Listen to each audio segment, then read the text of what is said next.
नमस्कार, मी दिनेश कांजी. आपण बघताय न्यूज टंका. नेपाळमध्ये सत्ता उलथवण्यात आलेली आहे. जपानचे पंतप्रधान शिगेरू इशिबा आणि फ्रान्सचे पंतप्रधान फ्रँकोइस बैरू या दोघांनी राजीनामा दिलेला आहे. एक भारताचा शेजारी देश आणि उरलेले दोन भारताचे मित्र देश. जगाची रचना बदलते आहे किंवा बदलवली जाते. भारतातील काही विघ्न संतोषी मंडळी आता कुजबूज करत आहेत की पंतप्रधान नरेंद्र मोदी यांचा नंबर कधी येणार. आणि या सगळ्या घडामोडी सुरू असताना अमेरिकेचे राष्ट्राध्यक्ष डोनाल्ड ट्रम्प यांनी त्यांच्या ट्रूथ सोशल या सोशल मीडिया अकाउंटवर पुन्हा एकदा गोड पोस्ट टाकलेली आहे. सलग 10 दिवसात दुसऱ्यांदा अशा प्रकारची साखर पेरणी ट्रम्प यांच्या बाजूने झालेली आहे. सध्या जे काही घडतं आहे ते पाहता हा सगळा मामला म्हणजे ट्रम्प यांच्या साखर पेरणीचा मामला सरळ वाटत नाही आहे. अमेरिकेमध्ये जो बायडन यांच्या नेतृत्वाखाली डेमोक्रॅटचं सरकार असताना तख्तापालटाचा जो धंदा होता तो जगात खूप जोरात होता.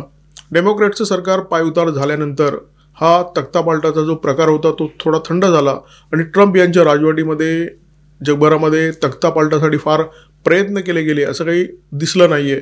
परंतु अमेरिका ही महासत्ता आहे आणि या देशाचं सगळ्या जगाच्या बाबत एक ठोस धोरण असतं, ठोस नियोजन असतं आणि राष्ट्राध्यक्षपदी कोण आहे याच्यामुळे ते धोरण बदलत नाही. आता नेपाळमध्ये तख्तापालट झालेला आहे. नेपाळचे पंतप्रधान खडकप्रसाद शर्मा ओली यांनी राजीनामा दिलेला आहे. आता नेपाळमध्ये जे सरकार होतं ते सरळ चीनचं कळसूत्री बाहुलं होतं. त्यामुळे चीन या सत्तापालटासाठी काही प्रयत्न करेल अशी दूरपर्यंत शक्यता नाही आहे. मग जगात उरलं कोण? अर्थात अमेरिका. अमेरिकेचा हात या सत्तापालटाच्या मागे असू शकतो अशा प्रकारची चर्चा आहे. कधी काळी नेपाळमध्ये राजेशाही होती आणि या राजेशाहीच्या विरोधात तिथे तथाकथित क्रांती झाली. या राजांना हुसकावून लावण्यात आलं, त्यांचा प्रासाद जाळण्यात आला. परंतु गेल्या 10-12 वर्षामध्ये नेपाळची जी काही परिस्थिती आहे तिथे सरकारं टिकत नाहीत. जी सरकारं येतात ती भ्रष्ट असतात. ती देशाचा कोणत्याही प्रकारे विकास करू शकत नाहीत. ही जी परिस्थिती आहे ती पाहून तिकडची जनता अत्यंत गांजली होती आणि म्हणून पुन्हा एकदा या देशामध्ये राजेशाही प्रस्थापित व्हावी म्हणून तिथे आंदोलनं झाली होती. परंतु आता ताजं जे जेन झीचं आंदोलन झालेलं आहे, जनरेशन झी, त्या आंदोलनामध्ये राजेशाहीचा कोणताही उल्लेख हे आंदोलनकर्ते करताना दिसत नाही आहे. त्याच्यामुळे राजेशाही परत आणण्यासाठी हे आंदोलन झालं असं म्हणता येणार नाही आहे. जर हे आंदोलन राजेशाही आणण्यासाठी झालं असतं तर कदाचित याच्यामध्ये भारताच्या रिसर्च अँड ॲनालिसिस विंगचा हात आहे अशी जगभरामध्ये चर्चा झाली असती. पाकिस्तानमध्ये इम्रान खान यांची सत्ता उघडून फेकून देण्यात आली. शेख हसीना यांचं सरकार गडगडवण्यात आलं आणि त्याच्यानंतर नेपाळमध्ये KP शर्मा ओली यांचा तख्तापालट झालेला आहे. हे सगळं घडतंय भारतीय उपखंडामध्ये, दक्षिण आशियामध्ये घडतंय आणि त्यामुळे स्वाभाविकपणे अनेक लोकांच्या मनात असा प्रश्न आहे की नरेंद्र मोदी यांचा नंबर कधी येणार. नरेंद्र मोदी यांचं सरकार अशाच प्रकारे कधी गडगडतंय याच्याकडे भारतातले काही आशाळभूत डोळे लावून बसलेले आहेत. लोकशाही मार्गाने नरेंद्र मोदी यांना हटवण्याचे सगळे प्रयत्न थकले. नरेंद्र मोदी यांना लोकशाही मार्गाने पराभूत करता येत नाही. मग कोणाच्या तरी कृपेने भारताची सत्ता आपल्या भिक्षापात्रात कधी पडते याच्याकडे बरेच लोक डोळे लावून बसलेले आहेत. देशात काही महत्त्वाचं घडत असताना काँग्रेस नेते राहुल गांधी अचानक गायब होतात, परदेशात जातात, 2-4 दिवसाआधी परदेशात जातात आणि परत येतात. आता ते उपराष्ट्रपती पदाच्या निवडणुकीची धामधूम सुरू असताना मलेशियामधल्या लँकावी बेटावर जाऊन आले. त्यांनी काही लोकांच्या गाठीभेटी घेतल्या अशा प्रकारची चर्चा आहे. राहुल गांधी यांचं हे नेहमीच आहे.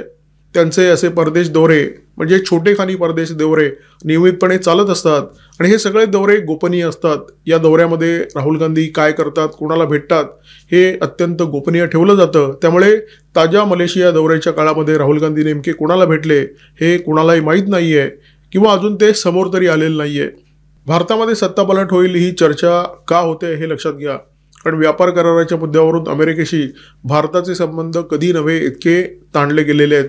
व्हाईट हाऊसचे वाणिज्य सल्लागार पीटर नावारो आणि वाणिज्य मंत्री हावर्ड लुटनिक हे तोंडाला हगवण झाल्यासारखी भारत विरोधी विधानं करतायत. भारताला गुडघ्यावर आणण्याची भाषा करतायत.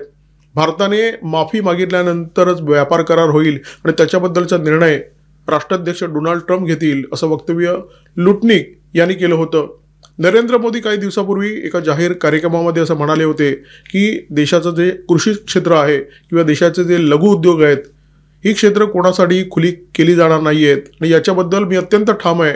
याची कदाचित वैयक्तिक किंमत मला चुकवावी लागेल. नरेंद्र मोदी यांचं ते विधान आणि अमेरिकेच्या मुत्सद्द्यांची ताजी विधानं याची एकूणच आपण सरमिसळ केली तर आपल्या लक्षात येतं की जे काही भारतामध्ये किंवा भारताबाबत घडतंय ते काही फारसं चांगलं नाही आहे आणि त्याच्यामुळे भारतामध्ये सत्तापालट होऊ शकतो, अशा प्रकारच्या चर्चा काही लोक करताना दिसत आहेत. मला वैयक्तिक किंमत चुकवावी लागेल, हे नरेंद्र मोदी यांचं विधान आहे. विरोधकांनी या विधानाची जरी टवाळी केली असली तरी राजकीय विश्लेषकांनी मात्र हे विधान अत्यंत गंभीरपणे घेतलेलं आहे. कारण याच्यापूर्वी सुद्धा हे प्रयत्न झालेले आहेत. कृषी आंदोलनाच्या काळामध्ये अशा प्रकारचे प्रयत्न झाले. 2024च्या लोकसभा निवडणुकीच्या काळामध्ये अशा प्रकारचे प्रयत्न झाले. दोन्ही वेळी बाहेरून हस्तक्षेप होता, परंतु नरेंद्र मोदी या दोन्ही प्रकारांना पुरून उरले आणि त्याच्यामुळे विरोधक त्यांच्यावर प्रचंड चरफडताना दिसत आहेत. भाजपने काही काळापूर्वी काँग्रेसमुक्त भारत करण्याची घोषणा दिली होती आणि गेल्या काही वर्षात आपण पाहिलं राहुल गांधी आणि सोनिया गांधी यांच्या नेतृत्वाखाली असलेला काँग्रेस पक्ष दुबळा झालेला आहे. काँग्रेस पक्षाला घरघर लागलेली आहे. अनेक नेते काँग्रेस पक्ष सोडून गेलेले आहेत. काँग्रेस पक्षाचं जे बळ आहे ते दिवसेंदिवस घटताना दिसतं आहे. परंतु काँग्रेसची इकोसिस्टीम जी आहे ती मात्र पूर्वी इतकी मजबूत आहे. म्हणजे थोडंसं बळ कमी झालं असेल, परंतु या इकोसिस्टीमची जी ताकद आहे ती अजून संपलेली नाही आहे. कारण या इकोसिस्टीमला परदेशातून सातत्याने टॉनिक मिळत असतं, बळ मिळत असतं आणि ही इकोसिस्टीम आजही मोदींच्या विरोधात मजबूतीने लढताना दिसते. नरेंद्र मोदी देशाचे पंतप्रधान आहेत आणि कोणत्याही देशाचे जे पंतप्रधान असतात किंवा राष्ट्रप्रमुख असतात त्या देशाच्या गुप्तचर यंत्रणा त्यांचे कान आणि डोळे असतात. या देशामध्ये सत्तापालट करण्याचा प्रयत्न सुरू आहे हे मोदींच्या कानापर्यंत सुद्धा पोहोचलेलं असणार. व्यापार करारामध्ये अमेरिका आणि भारताच्या दरम्यान ज्या वाटाघाटी सुरू आहेत त्याच्यामध्ये भारत आपल्या शर्तींवर ठाम आहे. त्याच्यामुळे सत्तापालट करणाऱ्या या ज्या शक्ती आहेत त्या अधिक जोर लावून हा प्रयत्न करतायत हे सुद्धा मोदींना माहीत असणार आणि त्यामुळे त्यांनी विधान केलं होतं की कदाचित याची वैयक्तिक किंमत मला चुकवावी लागेल. जो बायडन यांच्या सरकारच्या काळामध्ये डोनाल्ड लू नावाचा अधिकारी होता. दक्षिण आणि मध्य आशियाचा असिस्टंट सेक्रेटरी अशी त्याच्याकडे जबाबदारी होती आणि या माणसाने त्याच्या संपूर्ण कारकिर्दीमध्ये फक्त एकच काम केलं, सत्ता पालटाचं. पाकिस्तान आणि बांगलादेशमध्ये जो सत्ता पालट झाला तो याच्याच कृपेमुळे झाला किंवा याची भूमिका त्या सत्ता पालटामध्ये अत्यंत महत्त्वाची होती. आणि मोदींना हे सगळं माहीत असल्यामुळे मोदी जागरूक आहेत, मोदी दक्ष आहेत आणि मोदींनी ते देशाच्या जनतेला सुद्धा सांगितलेलं आहे की कदाचित याची मला वैयक्तिक किंमत चुकवावी लागेल. व्यापार कराराच्या मुद्द्यावरून दोन्ही देशामध्ये संबंध प्रचंड ताणले गेलेले असताना अमेरिकेचे अधिकारी, अमेरिकेचे मुत्सद्दी, अमेरिकेचे राजकीय नेते भारताच्या विरोधात भलभलती विधानं करत असताना आणि त्यांचे वाणिज्य मंत्री हावर्ड लुटनिक भारताला गुडघ्यावर आणण्याची भाषा करत असताना, भारत माफी मागेल अशा प्रकारची भाषा करत असताना डोनाल्ड ट्रम्प यांची ट्रूथ सोशलवर पहिली पोस्ट आली, ज्या पोस्टमध्ये त्यांनी नरेंद्र मोदी यांचे गोडवे गायले, त्यांनी भारत अमेरिका संबंधांचे गोडवे गायले. आणि त्याच्यानंतर काही दिवसांनी त्यांची आता दुसरी पोस्ट आलेली आहे की व्यापार करारामध्ये जे काही अडथळे आहेत ते दूर करण्यासाठी दोन्ही देश वाटाघाटी करतायत. पुढच्या काही आठवड्यामध्ये मी सुद्धा नरेंद्र मोदी यांच्याशी चर्चा करणार आहे आणि दोन्ही देशामध्ये व्यापार करार होण्यामध्ये कोणतीही अडचण येणार नाही असं डोनाल्ड ट्रम्प म्हणालेले आहेत. म्हणजे डोनाल्ड ट्रम्प अत्यंत आक्रमक अशा प्रकारची विधानं करत होते. त्यांच्या सहकाऱ्यांची आक्रमक विधानं अजूनही सुरू आहेत. परंतु डोनाल्ड ट्रम्प अचानक शांत झालेले दिसतात. डोनाल्ड ट्रम्प यांचा सूर अचानक बदललेला दिसतोय. अचानक आलेली ही शांतता त्यामुळेच घातक वाटते आणि या शांततेबद्दल एकदम खोलवर विचार करण्याची गरज आहे असंही वाटतंय. व्यापार करारातील अडथळे दूर करण्यासाठी दोन्ही देश वाटाघाटी करतायत असं डोनाल्ड ट्रम्प ट्रूथ सोशलवरच्या त्यांच्या पोस्टवर म्हणालेले आहेत. परंतु व्यापार करारामध्ये सगळ्यात मोठा असलेला अडथळा कोणता आहे तर तो आहे पंतप्रधान नरेंद्र मोदी. कारण अमेरिकेच्या मनासारखा करार नरेंद्र मोदी यांच्या ठामपणामुळेच होताना दिसत नाही आहे आणि त्यामुळे डोनाल्ड ट्रम्प हा अडथळा हटवण्यासाठी काही प्रयत्न करतायत का हे कळायला मार्ग नाही आहे. अमेरिका हा काही भरवशाचा देश नाही आहे. आपल्या देशाचा स्वार्थ जर पुरा झाला नाही तर कोणत्याही थराला जाणारं या देशाचं नेतृत्व आहे. हेच या देशाचा इतिहास सांगतो, हेच या देशाचं वर्तमान सांगतं.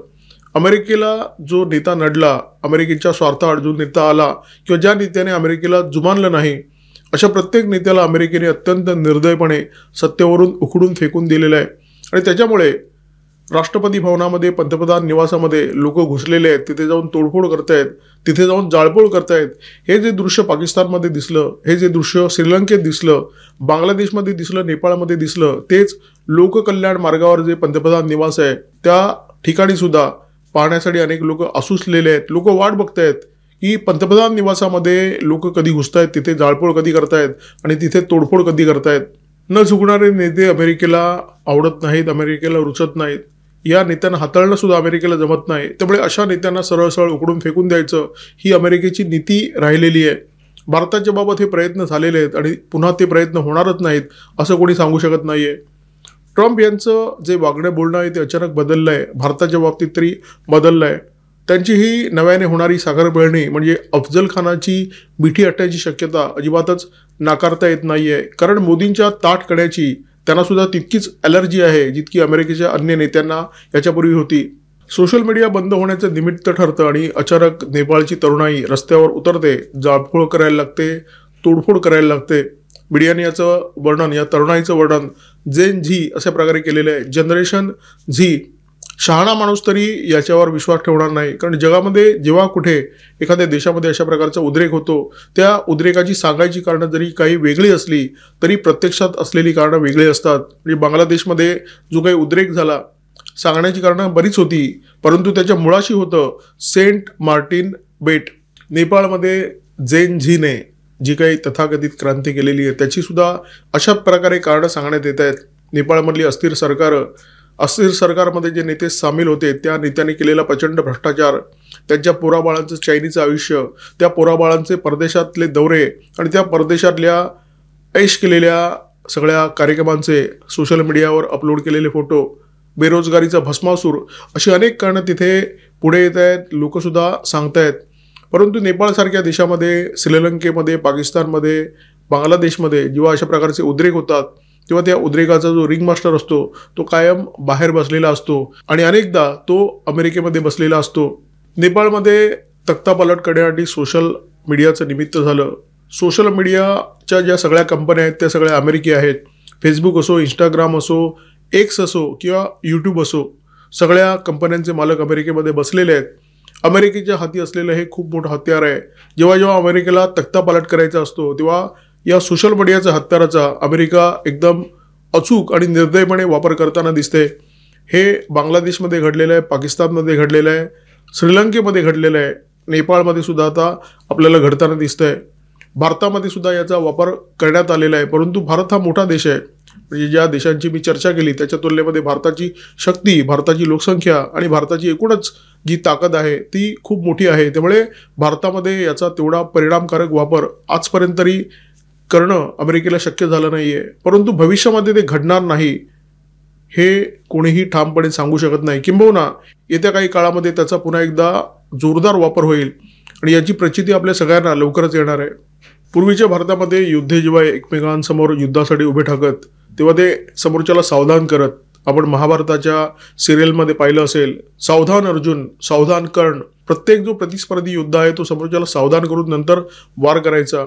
परंतु ही भारताची संस्कृती आहे. भारताच्या बाहेर तुम्ही जेव्हा युद्धासाठी उतरता तेव्हा समोरचा गाफील कसा राहील असे प्रयत्न इतर देशांचे नेते नेहमी करत असतात.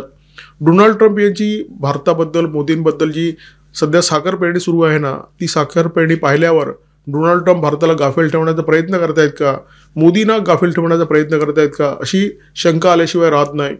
अमेरिकेचे माजी परराष्ट्रमंत्री जे आता हयात नाही आहेत, दिवंगत आहेत, हेनरी किसिंजर यांचं ते प्रसिद्ध वाक्य, it may be dangerous to be America's enemy but to be America's friend is fatal, हे हेनरी किसिंजर यांचं विधान आहे.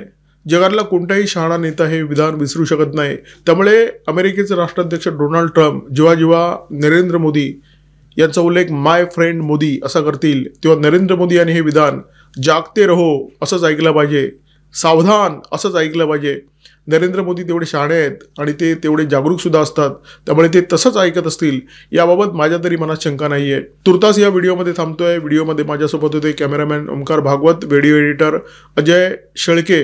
व्हिडिओ जर आवडला असेल तर लाईक करा, शेअर करा, कॉमेंट बॉक्समध्ये व्यक्त व्हा, सबस्क्राईब करा न्यूज डंका आणि बेल आयकॉन दाबायला अजिबात विसरू नका. नमस्कार, धन्यवाद.